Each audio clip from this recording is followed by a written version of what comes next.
The primary one for me for career clients is LinkedIn. People who are kind of filling out a request for resume help or job interview prep. A lot of the clients will come through that funnel. The executive and leadership coaching is usually through people I've worked with in the past. It's personal relationships and listening and understanding what do you need. And if I'm the right fit, then I'll engage. So there's kind of two separate ones for the different kinds of work.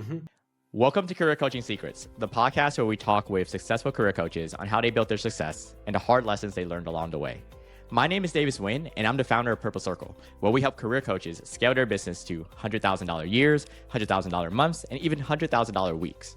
Before Purple Circle, I've grown several 7- and 8-figure career coaching businesses myself, and have been a consultant at 2 career coaching businesses that are doing over $100 million each. Whether you're an established coach or building your practice for the first time, you'll discover the secrets to elevating your coaching business. Hey everyone, welcome to another episode of Career Coaching Secrets podcast. I'm your host Rexhen, and today's guest is Teneal Taylor, a certified career coach, leadership coach, and author with over 2 decades of experience guiding C-suite leaders and professionals through transformative career and leadership growth. With a background as a strategic HR leader, Teneal has worked across 14 countries and supported hundreds of executives in navigating career transitions, building resilient teams, and leading with authenticity and clarity. She's the author of From Burnout to Balance, a powerful guide for professionals reclaiming control over their work-life rhythm. And she brings a refreshingly human, practical, and empowering approach to leadership and career strategy. And it's a pleasure for me to have her on the podcast today. Welcome to the show, Teneal. Thank you. I'm so happy to be here. Thank you so much. And it's a pleasure for us to have you on. I want to learn more in regards to how your coaching business got started. What inspired you to become a coach and then start your own coaching business? What sparked all of this? Yeah, so the HR leader, many of the times I would meet one-on-one with my executives, the vice presidents, the C-suite folks. And after about 20 years doing HR, I realized that what I loved the most was having those one-on-one conversations. And one time I was just having dinner outside of work with one of my leaders, and our conversation immediately went back into that coach mode where I was coaching the leader and just reminding them how amazing they are and that they could handle their challenges. And I just had this moment of, this is what I love. This is what I love doing, is these one-on-one conversations, reflecting back, providing this safe space for them. And I thought, why don't I just do that full time? So that it was a combination of a little bit of burnout of doing some of the HR, what I would call bread and butter work, like the investigations, and realizing that my true joy and purpose was kind of these one-on-one conversations of helping leaders be their best selves. Cool. And so it has been about a year and a half since you started your coaching business, or has it been As more a full-time coach, yes. I mean, when you're an embedded HR business partner working with a leadership team, you are doing coaching as part of your job. But as a full-time job, just full career coaching, it's been about a year and a half. Cool. So a year and a half full time. And throughout this last few months of doing it full time, which part of your coaching journey, and maybe not just the last year and a half, but also before that, which part of your coaching journey when working with these clients would you say you find the most rewarding since you started doing this? I think the most rewarding part is where people forget who they are, and when you can have a conversation with them and remind them to tap into their inner potential and their inner strength, that to me is the most rewarding part of it. Or if I'm working with a career client, if someone's been laid off, it's a real hard thing for your self-esteem. So reminding them that this is not personal, that this is probably a financial decision of a company and you're still amazing, you have a lot to offer, because people forget. So I just really like helping people remember their greatness. And right now, when it comes to your clients, how would you describe the ideal client profile? Is it of a specific industry or a specific demographic, or is it more kind of broad as long as it's on leadership? Yeah. I work across all industries and all levels. So, if you believe the idea of coaching, that the coaching process stays the same and you as a coach are really there to support them where they're at. It doesn't matter their level or their industry. The process is the same. The process is still understanding what they're working on, asking them questions to help them figure out what do they need to do to get unstuck, and then holding them accountable and encouraging them. That process is the same regardless of who the client is. And then what makes it fun is that every client is working on something different and unique for them. So then you figure out what that is and help them achieve that, and then you partner with them. So the most important thing for a client is someone who's curious, someone who genuinely wants to understand, who am I and how can I be better? If someone feels like they know everything, I don't want to work with them. If someone feels like what I'm going to offer them is stupid or dumb, I don't want to work with them. You really have to have a growth mindset, and you have to want to make positive change. Otherwise, it's a waste of time. And I didn't mention this in the beginning, or actually I did when we were talking earlier. There's a certain audience of the podcast that is not just coaches. There could be also leaders potentially listening to this, because I interview a lot of executive coaches and leadership coaches. For any leader out there that is listening, how would you describe working with you? Is there a certain program? Is it of a certain length? How is the engagement? Yeah. So for me, with leadership coaching, executive coaching, I typically require at least 3 months to work with me. If someone only wants to do 1 or 2 sessions, that really doesn't move the needle much. You don't see much progress. So I usually require a 3-month minimum. And I always like to start, I kind of have 3 steps. The first start is self-discovery, assessment. What are you already good at? What do you want to work on? The second part is creating the action plan together. And the third part is working the plan. So that first stage is we might use different personality instruments to figure out what are you good at, what are you not good at. We might do a 360 evaluation and interview people in your life to find out what is so-and-so really good at, what are their blind spots. But the first step is to figure out what do we want to work on. Then we create that plan and then work it. So that's kind of the general flow in working with me. Many clients want to meet weekly. Some folks, that's just too busy with their schedules, so we meet twice a month. And then I always say I'm available for breakthroughs or breakdowns anytime you need to connect, because sometimes you just need that safe space to kind of talk and process things through. That doesn't happen too often, but it's available for folks that need it. And since these are leaders, do you just do one-on-one coaching, or do you also happen to work with their teams when needed? I do both. I do the one-on-one, but I've also done over 100 leadership team offsites. And so I will often do a team analysis and do some team dynamics. I also work with clients who want to do like an annual strategy review or a quarterly review. Sometimes it's nice to have an outside facilitator walk your team through it so you as the leader can participate. Leaders will only do that if they really trust you. They don't want to turn over their leadership team meeting to you. So you as the facilitator really have to partner with that leader to kind of co-lead that. But that's also kind of another way to work with a team is, let's talk about how we did this past quarter and what do we need to adjust going forward. So that's something I've done a lot of as well. Cool. Thank you. Thank you for sharing that. And for any coach listening, how do you go about marketing yourself? Or where do clients find you? What marketing channel works best? Yeah. The primary one for me for career clients is LinkedIn. People who are kind of filling out a request for resume help or job interview prep. A lot of the clients will come through that funnel. The executive and leadership coaching is usually through people I've worked with in the past. It's personal relationships and listening and understanding what do you need. And if I'm the right fit, then I'll engage. So there's kind of 2 separate ones for the different kinds of work. And so for LinkedIn, is there a certain strategy? Is it mostly content?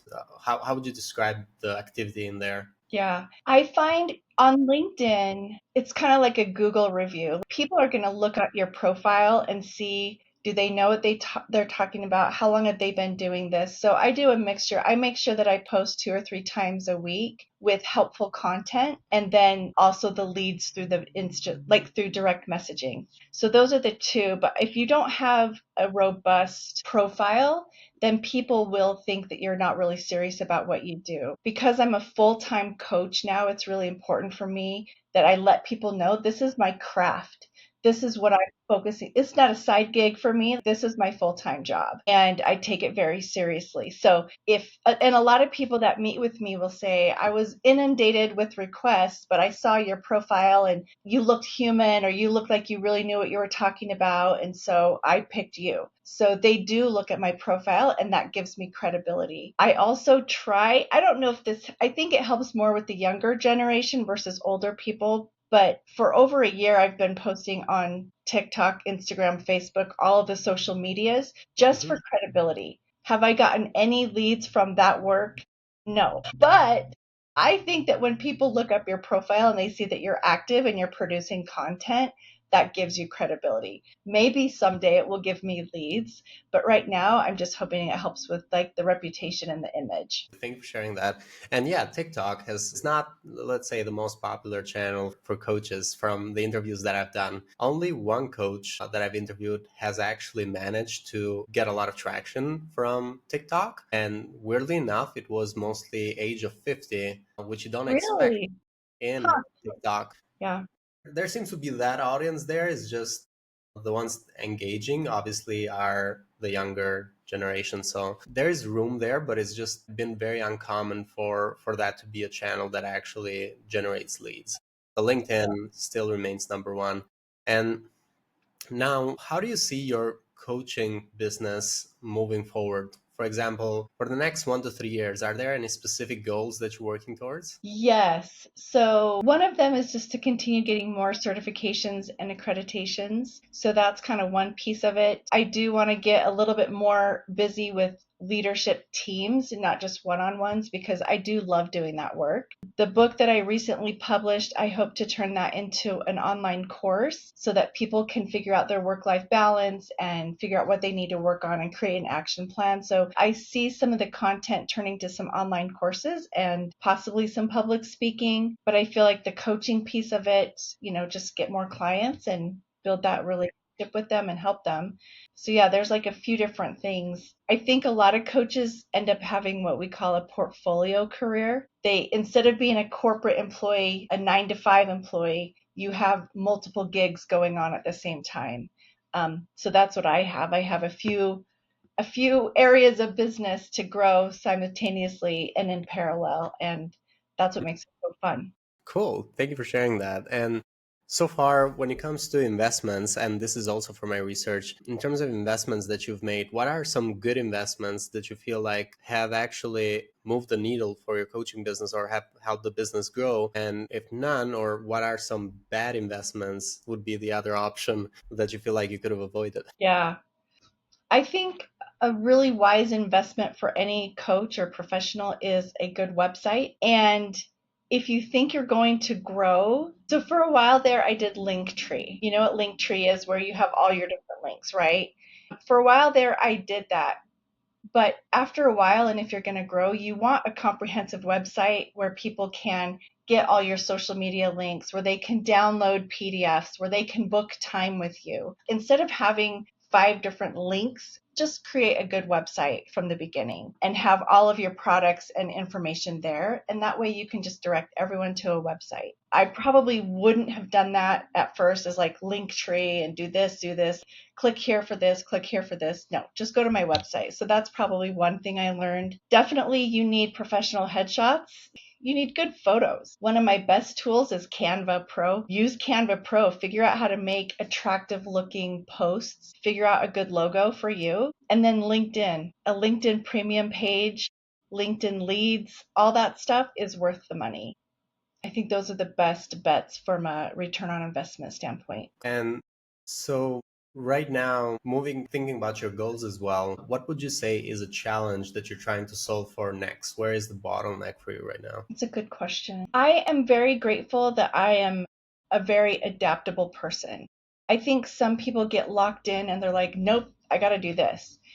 I feel like every interaction and every result is a data point, and I'm going to use that data point to make a smarter decision next time. So I feel like I'm constantly changing. You want some things to stay the same. I have an overall brand reputation. I want to kind of keep it, but am I going to slightly adjust here and there? Constantly. I'm going to constantly evolve and grow. You want to be this AI learning machine that every moment I get smarter and better. I think a downfall for a lot of people is they start chasing and wasting time on minutia, where you need to spend time on what's making you money and what brings you joy. It's easy to get caught up in emails or market research or this stuff. Is it making you money? No. So focus on what's making you money. So I think that can be a possible distractor, is just time wasters, but constantly learn and grow. Everything is a data point. Nothing is personal. I don't want every client I talk to hire me, because some are not a good fit and some don't want to work with me, and that's fine too. So you can't take anything personal and use every ounce of data as information to be smarter and better. Constantly learn and grow. Thank you for sharing that. This has been great so far, but I wanted to ask you, is there, and this is final question, what advice would you give to other coaches, either career coaches or leadership coaches, who are trying to scale their impact? I would say understand who your demographic is, understand who you're trying to appeal to, and try to be in those places where they are, whether it's LinkedIn, whether it's Instagram, whether it's TikTok. Who are your key customers, and then go where you think they're going to be. The other thing I would say and this is what I've learned with all of my social media posts, is people don't really like it when you're advertising your services. People like it when you're giving them useful information. So if I do a resume tip, that's going to show up. That actually gets a lot better views than me posting a client testimonial. So if I give tips and advice, those are always very well liked. So provide useful content, and people like that. So yeah. Thank you. Thank you so much, Teneal. And thank you for coming to the podcast. For anyone who wants to connect with you or reach out to you, they can go into LinkedIn, Teneal Taylor. They'll be able to find you there. There's also the website leadershipwithteneal.com, where they can also go and reach out to you. Is there any other way that they could do that? No, everything goes through the website. So if you want to connect on any other platform, you can get it from there. So that's it. Thank you. Thank you so much, Teneal. And thank you for coming to the podcast today. It was a pleasure to have you on. Thank you so much for having me. I appreciate it. That's it for this episode of Career Coaching Secrets. If you enjoyed this conversation, you can subscribe on YouTube, Spotify, Apple Podcasts, or wherever you're listening to this episode to catch future episodes. This podcast was brought to you by Purple Circle, where we help career coaches scale their business to $100,000 years, $100,000 months, or even $100,000 weeks, all without burning out and making sure that you're making the impact and having the life that you want. To learn more about our community and how we can help you, visit joinpurplecircle.com.